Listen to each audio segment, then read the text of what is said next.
Joseph Muscat huwa t-tip ta' mexxej li jekk jingħata l-fiduċja se jaqbez għall-interessi tal-Maltin u l-Awċin u fl-istess waqt jaħdem għall-Ewropa iktar effiċjenti.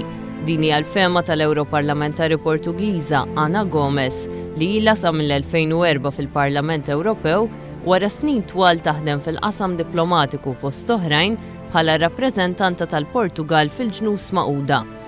I know Joseph Muscat. He served with us here in the European Parliament. I know he's a true Europeanist.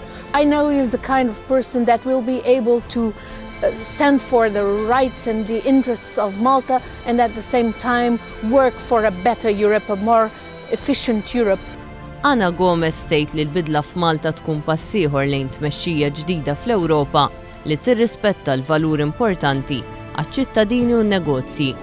Of sustained development, of social justice, of respect and promotion for basic rights, women's rights in particular. Ivari Padar, ewroparlamentari mill-Estonja, jgħid li l-elezzjoni tad-9 ta' Marzu se tkun importanti ħafna l-Malta. Ivari Padar li fil-passat kien Ministru tal-Finanzi u Ministru tal-Agrikoltura kif ukoll mexxej tal-Partit Soċjal-Demokratiku fl-Estonja fisser lil Joseph Muscat bħala garanzija ta' mexxej li jaqbez għall-aħjar interess ta' Malta. Joseph Muscat will continue using Malta's membership in the EU as a tool to improve people's lives. He guarantees that he will continue to fight for Malta's best interests. Libor Rusek, ewroparlamentari mir-Repubblika Ċeka sa mill-2004, jgħid li fis-snin li ġejjin Malta se jkollha żewġ avvenimenti importanti: il-Presidenza tal-Unjoni Ewropea fl-2017 u l-Belt Kapitali Kulturali fl-2018. Jgħid li jekk jingħata l-fiduċja Joseph Muscat se jkollu l-appoġġ totali mill-Partit Soċjal-Demokratiku li jagħmel parti minnu fir-Repubblika Ċeka.